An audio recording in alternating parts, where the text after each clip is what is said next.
फिर देखिएगा digestive system में देखा था पिछले क्लास में।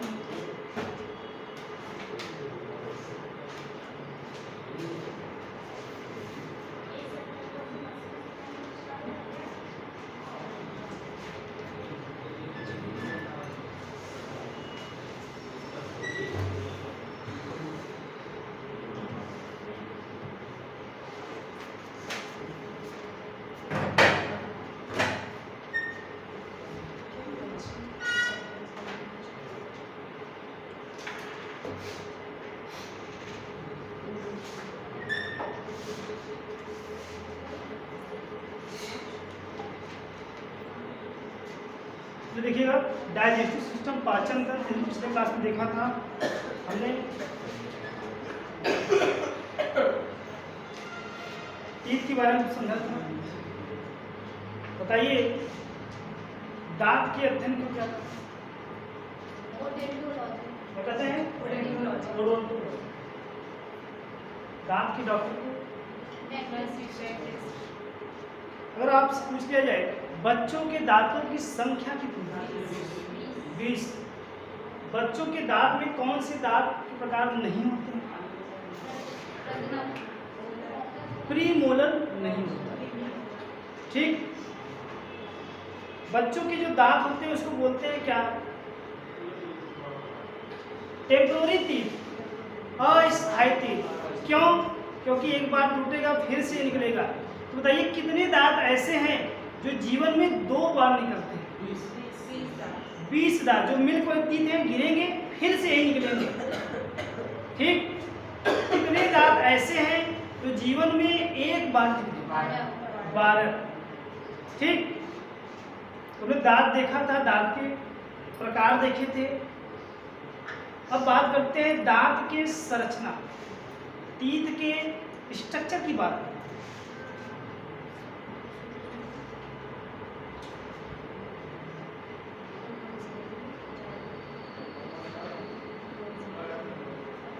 तो समझिएगा टीथ के बारे में।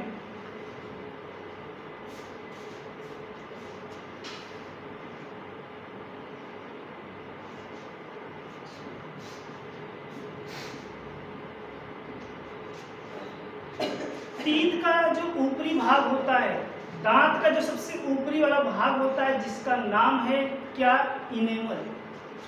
जो आपको चमकदार दिखाई दे रहा है ना दांत का,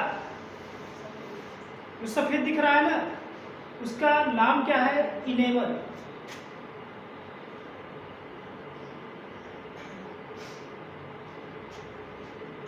दांत के आंतरिक भाग को क्या बोलते हैं? दांत के आंतरिक भाग को डेंटाइन। तो दांत के 2 भाग होते हैं, एक इनेमल भाग, दूसरा डेंटाइन। जो आपका बाहरी भाग होता है, जो चमकदार, जो पॉलिश दिखाई दे रहा है, उसे बोलेंगे इनेमल। और इनेमल कह सकते हैं हमारे शरीर का सबसे हार्डेस्ट मटेरियल, सबसे मजबूत पदार्थ शरीर का कौन है? वह है आपका इनेमल। सबसे हार्डेस्ट मटेरियल आपके शरीर का क्या है? इनेमल। इसे हिंदी बोलते हैं दाग चीनी। दाग चीनी इसका हिंदी नाम है इनेमल।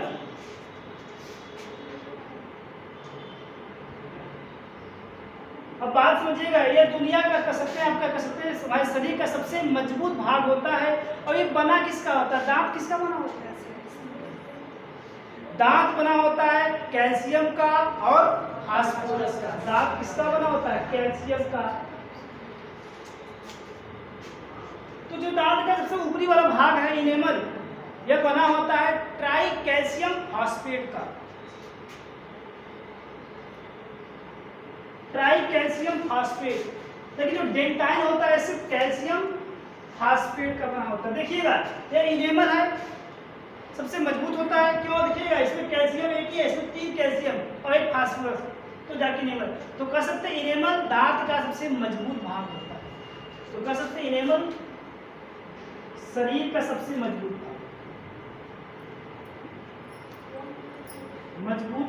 पदार्थ, शरीर का सबसे मजबूत पदार्थ। या कह सकते हैं कठोर पदार्थ, कठोर हार्डेस्ट मटेरियल, हार्डेस्ट मटेरियल क्या है? इनेमल।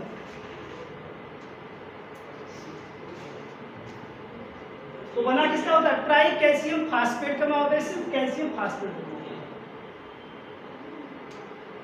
फिर बात समझिएगा, ये जो दांत का जो आंतरिक भाग है, यह दांत का जो आंतरिक भाग है, यहाँ पे तंत्रिकाएं जुड़ी होती हैं, नर्व्स जुड़ी होती हैं, और यहाँ पे ही ब्लड वेसल्स पाया जाता है, ब्लड वेसल्स, जिसे हिंदी बोलते हैं रक्त नलिकाएं। तो दांत के ऊपरी भाग में रक्त नलिकाएं पाई जाती हैं कि दांत के आंतरिक भाग में?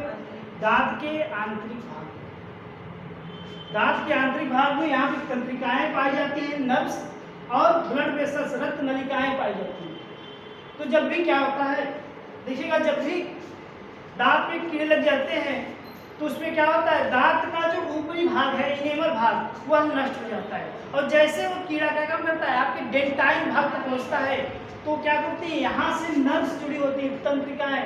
यह बहुत ही संकरी नर्व्स होती हैं दांत की। यह नर्व्स आँख, कान, नाक, मुंह सबसे जुड़ी होती हैं। तो जब भी क्या होता है, दांत में दर्द होता है, नर्व्स जुड़ी होती हैं, तो आपके पूरे शरीर में, आप कह सकते हैं आपके पूरे, कह सकते हैं आपके आँख, कान, नाक, मुंह में क्या होता है, रिलेटेड उनसे भी दर्द होने लगेगा। क्यों? क्योंकि इसकी जो तंत्रिकाएं होती हैं सबसे जुड़ी होती हैं, और दांत का जो दर्द होता है सबसे, कह सकते हैं, बहुत तीव्र होता है, सबसे तीव्र दांत दर्द होता है। क्यों? क्योंकि जो तंत्रिकाएं होती है इसकी बहुत ही एक्टिव होती हैं, बहुत ही सक्रिय होती हैं। बात को समझिएगा, और ये सबसे जुड़ी है, आपकी आँख, कान, नाक, मुंह, शरीर, मस्तिष्क सबसे जुड़ी होती है, और बहुत ही सक्रिय होने के कारण क्या करते हैं, तेजी से आपके मस्तिष्क से सूचना पहुंचाते हैं। तो जब भी क्या करते हैं, दांत में कीड़े लग जाते हैं, तो आपका जो डेंटाइन वाला भाग होता है, जब यहाँ तक प्रभाव पड़ता है, तब आपको क्या होता है, आपको दर्द का एहसास होता है। अगर इनेमल होगा तो कोई फर्क नहीं पड़ेगा, लेकिन अगर डेंटाइन भाग नष्ट होने लगता है तो जाके आता है। तो सबसे हार्डेस्ट मटेरियल दांत का इनेमल, सबसे ऊपरी भाग इनेमल, और सबसे आंतरिक भाग दांत का। तो दांत के कितने भाग? दांत के दो।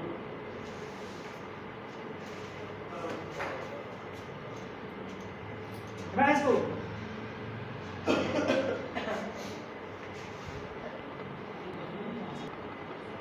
अब समझिएगा। अब बात करते हैं संरचना और कार्य के आधार पर दांत।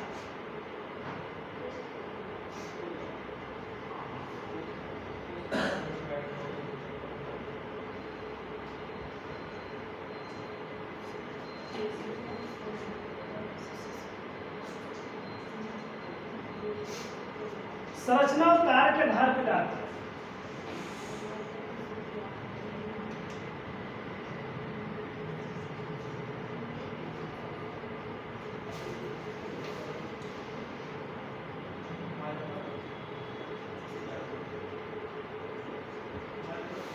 संरचना और कार्य के आधार पर दांत के दो होते हैं। एक होता है क्या, समदंती, दूसरा होता है विषमदंती। समदंती, दूसरा होता है क्या, विषमदंती। इसे इंग्लिश में बोलते हैं क्या, होमोडोंट। इसे बोलते हैं क्या, हेट्रोडोंट।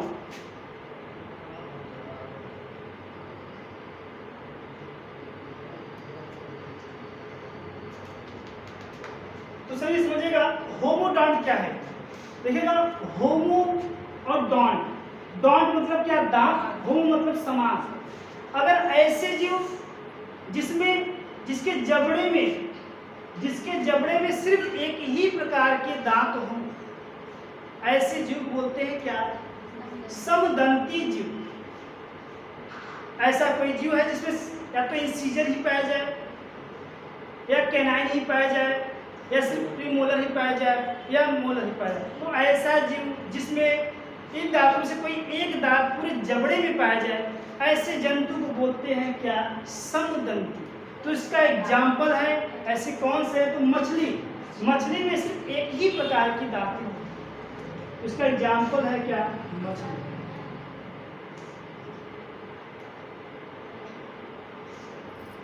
ठीक, अगली बात, विषमदंती ऐसे जो जिसके जबड़े में विभिन्न प्रकार के दांत हों, जैसे इंसीजर भी पाया जाए, जैसे हम लोग के अंदर क्या पाया जाता है? इंसीजर भी, कैनाइन भी, प्रीमोलर भी, मोलर। तो ऐसे जो जिसके जबड़े में चारों प्रकार के, कह सकते हैं विभिन्न प्रकार के दांत उपस्थित हों, तो उन्हें बोलते हैं क्या? विषमदंती। तो बताइए, मनुष्य के जो दांत होते हैं वो समदंती होते हैं कि विषमदंती? आप बताइए, समदंती की विषम? विषमदंती होगा। क्यों? सिर्फ इंसीजर नहीं पाया जाता, इंसीजर, कैनाइन, प्रीमोलर, मोलर। तो मनुष्य के जो दांत होते हैं वह विषमदंती। तो मनुष्य किस में आएगा? एग्जाम में पूछता है, मनुष्य समदंती की विषमदंती? समदंती। अरे भाई साहब, जबड़ा देखेंगे ना, इंसीजर भी, इधर कैनाइन भी, प्रीमोलर, तो चारों प्रकार के दांत है ना। अगर जबड़े में सिर्फ इंसीजर ही पाया जाता, पूरा इंसीजर या पूरा प्रीमोलर, तो वो दांत कहला जाता है समदंती। लेकिन मनुष्य किस में आएगा? विषमदंती में आएगा। तो हम कह सकते हैं जितने भी मैमल्स, जितने भी स्तनधारी होते हैं, उन सभी के जो दांत होते हैं क्या होते हैं? समदंती। तो यहाँ कह सकते हैं स्तनधारी। तो स्तनधारी में आपका जैसे क्या? गाय, भैंस, बकरी, मनुष्य सब आ जाए। ठीक, लिख लीजिएगा।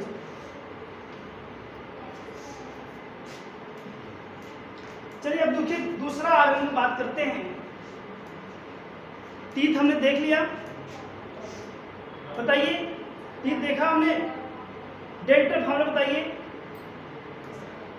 बच्चों में डेंटल फार्मूला क्या होता है?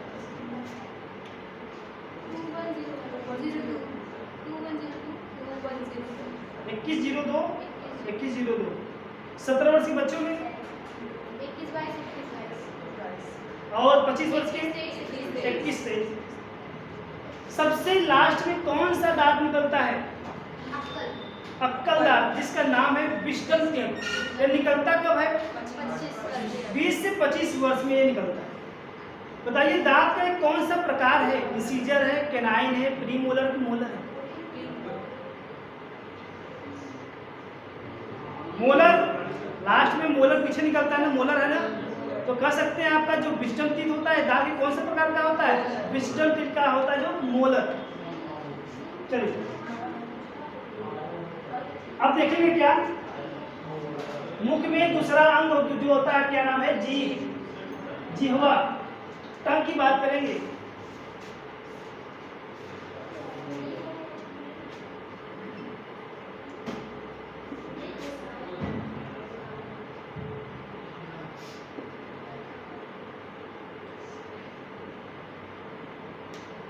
चलिए देखिएगा, सबसे पहला प्रश्न, क्या जीभ में, टंग में, जिह्वा में क्या हड्डी होती है?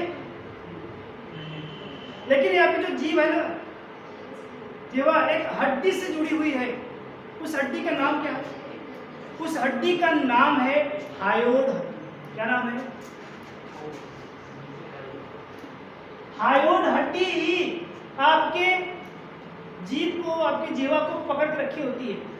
जब क्या होता है, कोई फांसी लगाता है ना, उसमें हायोड हड्डी क्या करती है? टूट जाती है, और व्यक्ति क्या करता है? जो जीभ होता है बाहर निकल आता है, क्योंकि वही हड्डी, हायोड हड्डी क्या करती है? उसको पकड़ के रखी रहती है। लेकिन जब फांसी लगाता है तो उसका जीभ क्या होता है? बाहर निकल आता है। क्यों? वो हड्डी टूट गई, इसलिए क्या करता है जीभ? तो जीभ को पकड़ने वाली कौन सी हड्डी?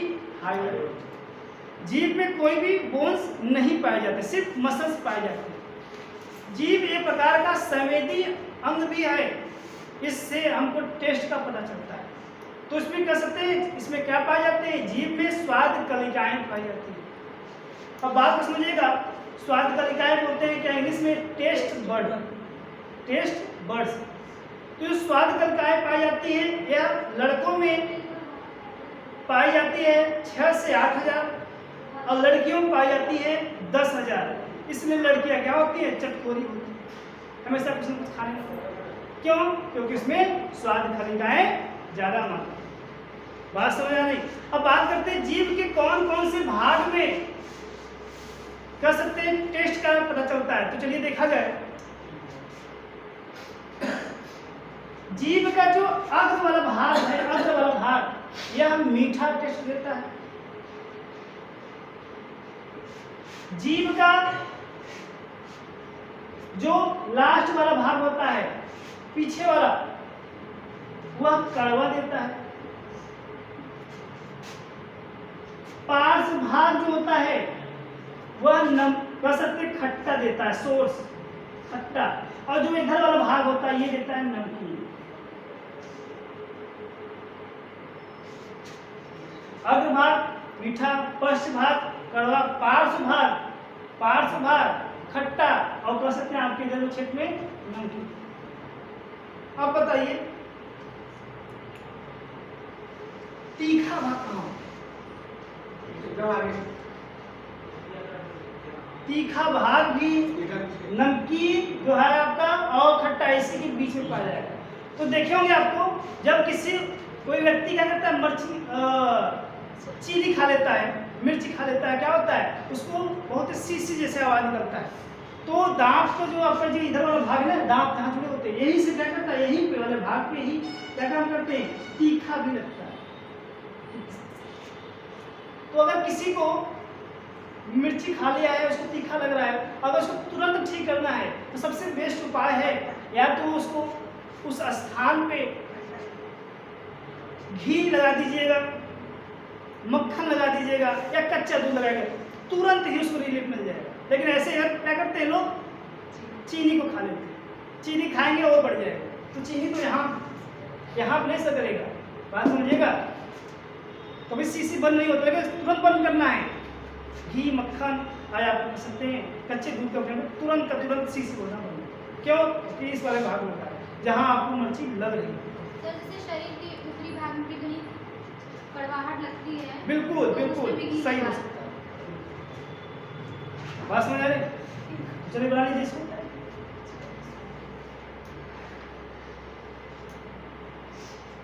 हो गया। अब बताइए जीभ के कार्य क्या होते हैं, जीभ क्या काम करता है? सबसे पहली बात, जीभ स्वाद कलिका के लिए होता है, मतलब टेस्ट बताता है। दूसरा का भोजन को क्या होता है, लार मिक्स करता है। तो क्या करता है, सलाइवा मिक्स करने का काम, लार को मिक्स करने का काम कौन करता है, जीभ करता है।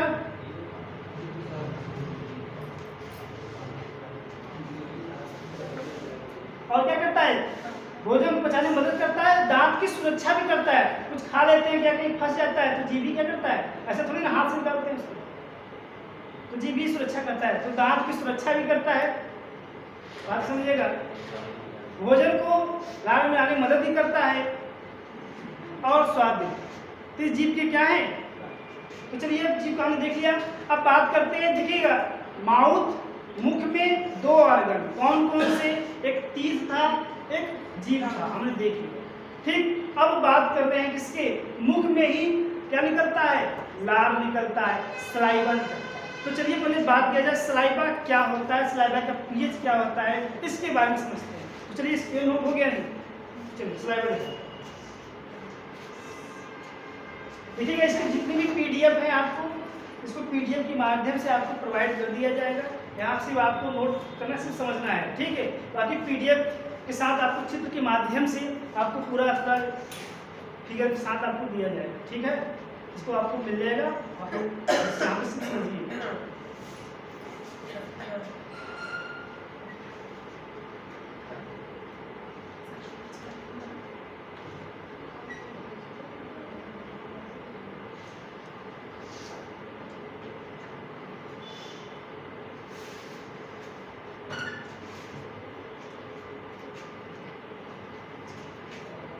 तो हमने पिछले क्लास में देखा था लार ग्रंथियां।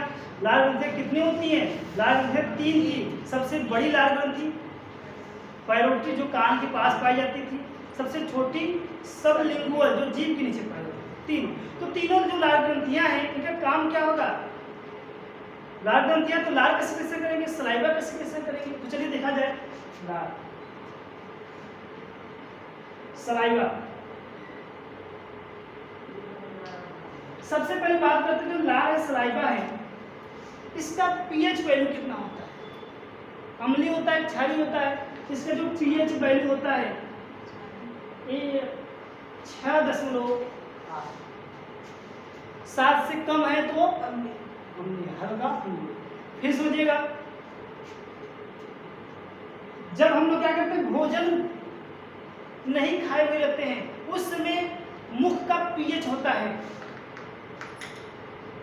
जैसे हमने क्या कहा कि भोजन अभी नहीं खाया है तो हमारे मुख का पीएच क्या होगा? हमारे मुख का पीएच होगा 7.2 से लेके 8.4 के बीच में। लेकिन जैसे खाना खा लेते हैं, बात समझिएगा, जैसे हम खाना खा लेते हैं उस समय आपके माउथ का पीएच हो जाता है 6. खाना खाने के बाद 6.8, खाना खाने के पहले मुख का पीएच 7.2 से 8.4 के बीच में होता है। प्रतिदिन लार कितना निकलता है? प्रतिदिन लार 1 से 1.5 लीटर निकलता है। 1 से 1.5 लीटर प्रतिदिन लार निकलता है।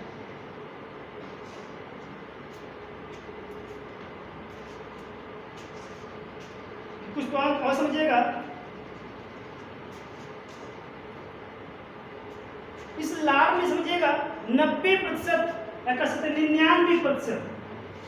99% जल होता है और 1% एंजाइम होता है।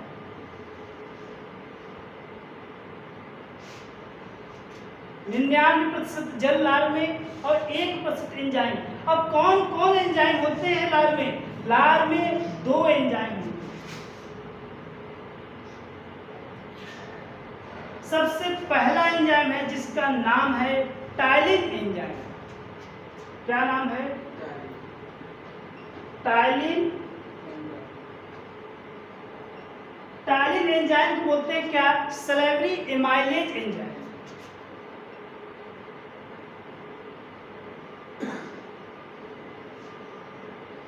Slavery amylase enzyme. तो देखिएगा टाइलिन में यहाँ पे पी साइलेंट है, पी साइलेंट है। देखिए जब टाइलिन एंजाइम है इसका कार्य क्या होता है? अगर हम लोग भोजन खा रहे हैं, अगर भोजन में कार्बोहाइड्रेट है तो उसका पाचन आपके माउथ में, आपके मुख में एक एंजाइम करता है जिसका नाम है टाइलिन एंजाइम। क्या नाम है? Ptyalin enzyme. तो टाइलिन एंजाइम क्या काम करता है? कार्बोहाइड्रेट का पाचन। ठीक। और कौन से कार्बोहाइड्रेट का? स्टार्च। स्टार्च का पाचन। तो बताइए हमारे मुख में किस पोषक पदार्थ का पाचन स्टार्ट हो जाता है? कार्बोहाइड्रेट। कौन करता है? Ptyalin enzyme. बहुत बार एंजाइम पूछता है कौन से पोषक पदार्थ कार्बोहाइड्रेट का पाचन कहाँ से स्टार्ट हो जाता है? मुख से, माउथ से। कौन करता है? Ptyalin enzyme. दूसरा एंजाइम है सलाइवा में, लार में, इसका नाम है क्या? लाइसोजाइम।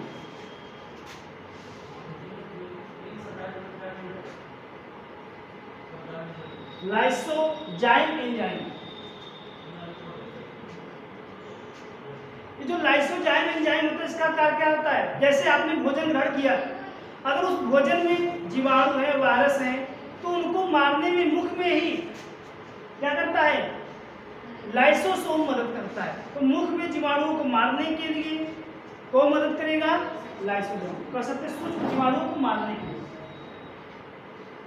सूक्ष्म जीव को मारने के लिए। टाइलिन एंजाइम कार्बोहाइड्रेट के पाचन करने के लिए और लाइसोजाइम क्या करते हैं? सूक्ष्म जीव को मारने के लिए। सूक्ष्म जीव जैसे बैक्टीरिया हो सकता है और वायरस हो सकता है, उसको मारने के लिए।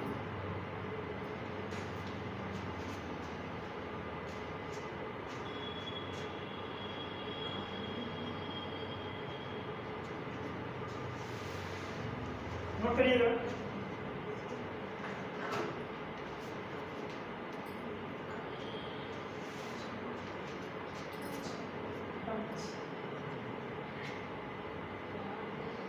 खाने में जो बैक्टीरिया वायरस है वो उसी को नष्ट करेगा। खाने में जो मुख में जो रहते हैं उसको क्यों नहीं आपको सुनिएगा अगर मैं सुनाऊंगा तो। फिर दांत में कीड़े क्यों लगते हैं? हाँ ये देखिएगा, बात को समझिएगा, दांत में कीड़े लगते हैं तो देखिएगा जो दांत में जो कीड़े लगते हैं, जो आपका सलाइवा दांत के अंदर नहीं जाता, वो आपके मुख में ही रहता है, समझ रहे बात। बाकी जो आपके भोजन से जो जीवाणु आ रहे हैं तो आपके मुख में ही रहते हैं, वो ऐसा थोड़ी ना अंदर घुस जाते हैं, इसलिए इसको कोई प्रभाव नहीं पड़ता। दांत वाले जो अंदर है क्योंकि वो अंदर की तरफ रहते हैं, वहां सलाइवा पहुंच नहीं पाता। अगर मुख में रहेगा तो मर जाएगा। तो क्या करते हैं देखे होंगे अधिकतर कुत्ते उत्ते जाते हैं, जब चोट लग जाती है तो क्या करते हैं अपनी जीभ से क्या करते हैं उसको चाटते रहते हैं। क्यों? क्योंकि जो लाइसोजाइम एंजाइम है, जब ज़्यादा सिक्रेशन होगा उससे क्या होंगे, उनके घाव ठीक होते हैं। तो घाव को ठीक करने वाला एंजाइम यही है। वो लोग दवा नहीं लेते तब भी उनका ठीक हो जाता है घाव। क्यों? क्योंकि लाइसोजाइम एंजाइम। तो आप भी देखे होंगे, आप भी ठीक कर सकते हैं। कैसे समझिएगा, आपको मुंह में छाले हो जाते हैं, आप डॉक्टर के पास जाते हैं, डॉक्टर से कहते हैं आपके मुंह में छाले हो गए हैं, ब्लस्टर हो गया है, तो डॉक्टर क्या काम करता है, एक ग्लिसरीन दे देता है, एक ट्यूब और बीकासोल दे देता है। ग्लिसरीन क्या काम करता है, जैसे आप लगाएंगे आपके माउथ में, मुख में, अधिक से अधिक क्या करेगा, लार का सिक्रीशन होगा। और जब लार का सिक्रीशन होगा तो सीधी सी बात है, जब अधिक से अधिक लार निकलेंगे, वो जो जीवाणु आपके मुख में गाल में है वो क्या हो जाएंगे। तो आप उनके पास न जाके आप स्वयं लार का सिक्रीशन करें। मनपसंद अपना भोजन देखिए, अपने आप लार का सिक्रीशन करें। समझ रहे बात? तो हम कह सकते हैं जाने की कोई जरूरत ही नहीं है, आप स्वयं डॉक्टर होते हैं, आप स्वयं उसका इलाज करते हैं। क्यों? सिर्फ सलाइवा का सिक्रेशन कराइए बस। सलाइवा का सिक्रेशन वो अपने दवा के माध्यम से कराते हैं, आप अपने भोजन के माध्यम से कराइए। चल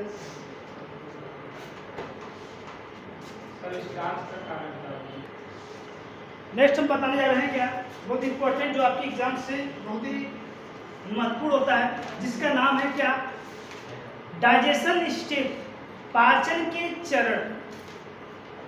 डाइजेशन स्टेप,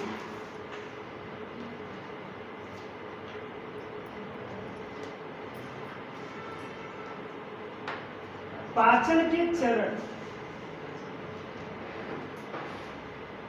तो देखिएगा पाचन के चरण में बात करते हैं। पाचन को हम लोग, डाइजेशन को हम लोग, भोजन को हम लोग 5 चरणों में पूरा करते हैं। भोजन 5 चरणों में पूरा होता है। तो सबसे पहला चरण है जिसका नाम है इंजेशन। इंजेशन जिसे बोलते हैं क्या, हिंदी में अंतःग्रहण।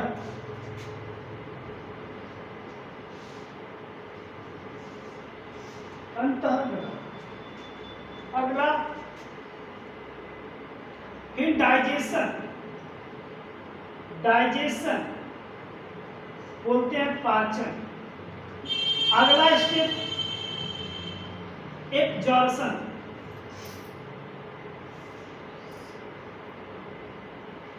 एब्जॉर्प्शन और शोषण।